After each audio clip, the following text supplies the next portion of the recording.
Students, मैं हूं नासिर अब्बास, आपका फिजिक्स टीचर। उम्मीद है आप सब ठीक होंगे।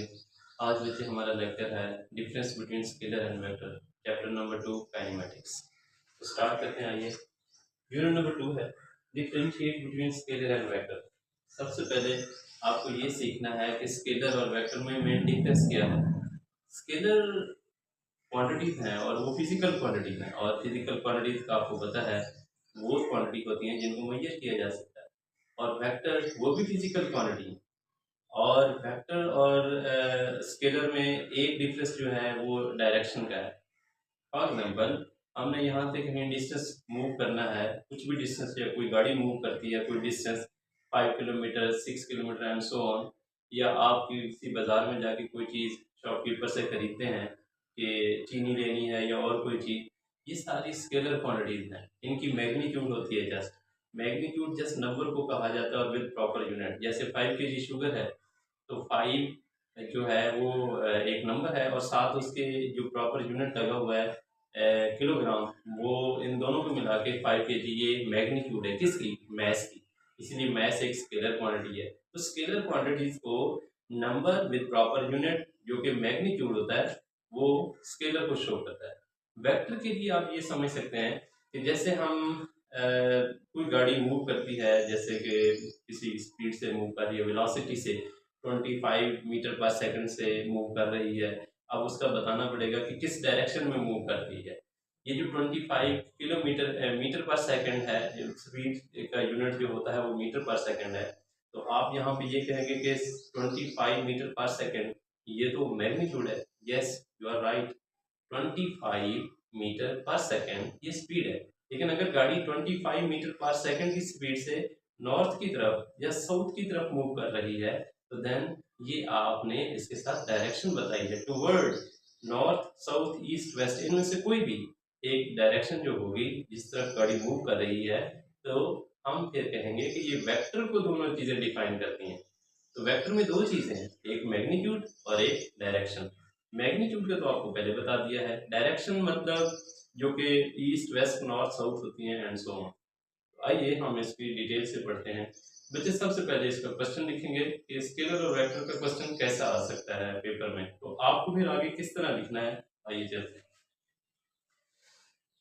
Differentiate between scalar and vector quantities.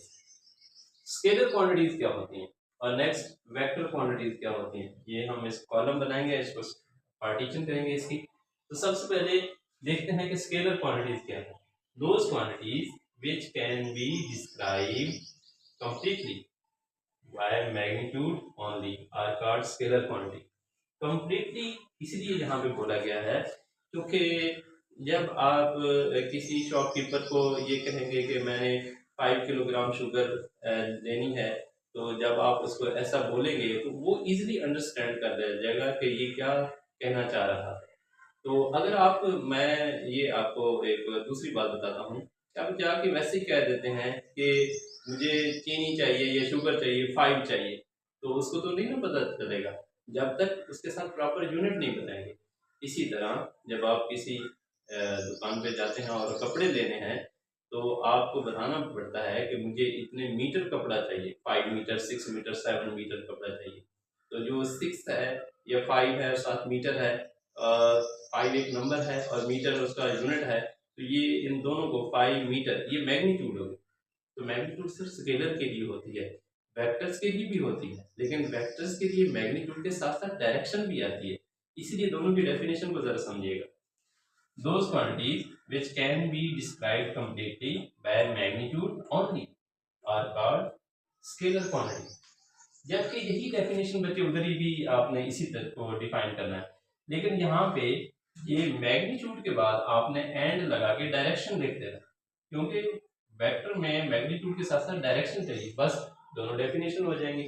आपको बस एक याद रखनी है, दूसरी में थोड़ा सा एडिट कर देना कि मैग्नीट्यूड के बाद डायरेक्शन लगाना। जैसा कि those quantities which can be described completely by magnitude and direction only are called vector quantities। ये दोनों की डेफिनेशन आपको इजीली समझ आ गई होंगी। नेक्स्ट एग्जांपल में देखते हैं। जैसे डिस्टेंस है, स्केलर क्वांटिटी है। मैस, जैसे मैंने 5 kg शुगर की एग्जांपल दी है, टाइम है, टेम्परेचर है, स्पीड है, ये स्केलर क्वांटिटी है। इनको डिस्क्राइब करने के लिए कि नेक्स्ट कोई जो शख्स है उसको बताना है और वो इजीली अंडरस्टैंड कर पाए, तो इसके लिए डायरेक्शन नहीं चाहिए, जस्ट आप मैग्नीट्यूड बता दें तो इजीली अंडरस्टैंड कर सकते हैं। नेक्स्ट, इसकी एग्जांपल में क्या है, force, torque, velocity, displacement, acceleration, ये सारी चीजें आपने इसी चैप्टर 2 में पढ़नी है with the passage of time इंशाल्लाह नेक्स्ट आने वाले लेक्चर्स में। लेकिन यहाँ पे आप कॉन्सेप्ट मैंने वेलोसिटी का आपको बता दी, अगर गाड़ी किसी वेलोसिटी से मूव कर रही है किसी स्पेसिफिक डायरेक्शन में, तो इसका मतलब है वो वेक्टर क्वांटिटी है। नेक्स्ट, एडिशन कैसे करते हैं, इन स्केलर क्वांटिटी को ऐड भी किया जा सकता है। जैसे आप ये कहें कि अगर एक बॉडी 5 मीटर डिस्टेंस कवर करती है और एक और बॉडी भी है वो 10 मीटर डिस्टेंस कवर करती है, तो टोटल कितना डिस्टेंस कवर हुआ, दोनों बॉडीज का डिस्टेंस ऐड करेंगे तो 5 plus 10, 5 metre plus 10 metre 15 metre, बस जस्ट ऐसे ही इसको ऐड किया जा सकता है। Scalar quantities can be added up like numbers, that is for example 3 meters है plus 8 मीटर equal to 11 मीटर, इसके लिए कोई स्पेसिफिक डायरेक्शन नहीं चाहिए, लेकिन इसकी वेक्टर क्वांटिटीज जो है वो ऐड की जा सकती हैं by head to tail rule. अब इस लेक्चर में आपको हेड टू टेल रूल के बारे में नहीं बताया जा सकता क्योंकि एक लेंथी टॉपिक है। आने वाले नेक्स्ट लेक्चर में हमने हेड टू टेल रूल को इंशाल्लाह डिस्कस करना है, तो आप उसमें ये सारी चीज अंडरस्टैंड कर सकते हैं। तो ये मेथड ऑफ वेक्टर एडिशन है बस। Next day, when we ask a shopkeeper to give us 5 kg sugar, तो यहाँ पे 5 kg 5 मैग्नीट्यूड है और kg जो है प्रॉपर यूनिट है, तो ये सारी मैग्नीट्यूड बन जाएगी किसकी है, is the magnitude of mass which is scalar. Then velocity के लिए क्या है, velocity of the car moving at 90 kilometre per hour क्या है 25 metre per second. Kilometre per hour speed को मीटर पर सेकेंड में कैसे करना है, इसी चैप्टर के इंशाल्लाह इसी लेक्चर में आने वाला है, तो आपको डिटेल से बता दिया जाएगा। टुवर्ड द नॉर्थ, अब ये डायरेक्शन है टुवर्ड नॉर्थ, हालांकि 25 मीटर पर सेकेंड मैग्नीट्यूड है और उसके साथ डायरेक्शन क्या है north, can be represented by a vector, इसको फिर वेक्टर से शो करना पड़ेगा। आप वेक्टर जब सुनते हैं तो उसका मतलब क्या होता है, उसका मतलब बच्चे ये है कि आपको ऐसे एक लाइन ड्रा करनी होती है और एंड पे लाइन के एंड पे एक एरो लगाना होता है, लाइन सेगमेंट विद एरो, ये वेक्टर को शो करता है। अगर मैं वेलोसिटी के लिए वेक्टर लगाना चाहता हूँ तो मैं ऐसे लगाऊंगा v और वेक्टर को रिप्रेजेंट करने का ये तरीका। नेक्स्ट लेक्चर हमारा यही है, how vector is represented, can be represented by vector. Velocity is a vector quantity because its magnitude is 25 metre per second, जैसे हमने लास्ट में पढ़ा था मैग्नीट्यूड और डायरेक्शन होती है वेक्टर को रिप्रेजेंट करने के लिए, तो मैग्नीट्यूड तो 25 मीटर पर सेकंड, 25 नंबर है, ये प्रॉपर यूनिट है, तो दोनों मिलके एक मैग्नीट्यूड बनाते हैं। And toward the north, direction क्या है नॉर्थ की तरफ, तो इसीलिए ये दोनों मिलके मैग्नीट्यूड एंड डायरेक्शन ये वेक्टर को रिप्रेजेंट करते हैं। वेक्टर, ये दोनों में डिफरेंस बहुत इंपॉर्टेंट है, और वेक्टर को जो रिप्रेजेंट किया जाता है वो खास एक डायरेक्शन में लिया जाता है, और डायरेक्शंस क्या होती हैं वो बच्चे आपके नेक्स्ट लेक्चर में आने वाला है। ये नॉर्थ, साउथ, ईस्ट और वेस्ट, ये डायरेक्शन होती है। आपने अगर शो करना था कि वेक्टर जो वेलोसिटी है बॉडी की 90 किलोमीटर पर आवर या 25 मीटर पर सेकेंड नॉर्थ की तरफ, तो वो हम ऐसे शो कर सकते हैं, लेट्स सपोज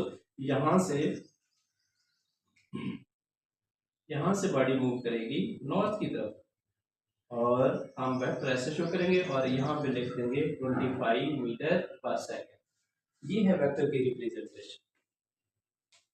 अब उम्मीद है आप ये वो स्केलर और वेक्टर में डिफरेंस है ये समझ आ गया होगा। आमतौर पे ये क्वेश्चन शॉर्ट क्वेश्चन आता है।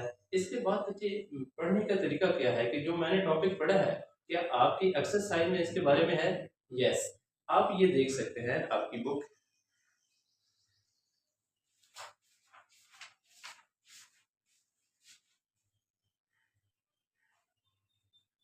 एक्सरसाइज का पहला क्वेश्चन है बी पार्ट। आपने जब भी नोट्स बनाने हैं बच्चे इसको साथ साथ लिखना है और उसके बाद आपको ज़्यादा काम करने की ज़रूरत नहीं है। बस आप ये लिखा करें, फिर एक्सरसाइज में जाकर देखा करें कि इसके रेलेवेंट क्वेश्चन है या नहीं है। तो मैंने लेट्स सपोज ये आपको ये नोट्स बना के दे दिए हैं। अब हमने ये देखना है कि इसके रेलेवेंट क्वेश्चन है या नहीं। तो शॉर्ट क्वेश्चन जो बी पार्ट है आप उसको देखें। जो पहला क्वेश्चन है वो है define scalar and vector quantity. ये तो आपने ये पहला क्वेश्चन उठा लेना, डिफाइन डिफाइन। तो ये आपका first page number, exercise page number है 49 पेज है। और पहला क्वेश्चन है स्केलर एंड वेक्टर। ये 2.1 शॉर्ट क्वेश्चन है, स्केलर एंड वेक्टर, और ये बी पार्ट है शॉर्ट क्वेश्चन का। तो आप यहां तक इसको लिख सकते हैं, ये दोनों लाइनें आपने उठा लेनी है। इसके बाद नेक्स्ट क्वेश्चन उसने 2.2 क्वेश्चन दिया है कि राइट एनी 5 एग्जांपल ऑफ, जैसे कि 5 example each for scalar and vector. Scalar और वेक्टर की 5 एग्जांपल आपने देनी है। तो बच्चे आपने ये सिर्फ इतनी सी लाइन उठानी है। तो ये बी पार्ट शॉर्ट क्वेश्चन लिखा है वो 2.2, आपने बस ये वाली लाइन उठानी है और इधर से ये वेक्टर की एग्जांपल्स हैं और ये स्केलर की।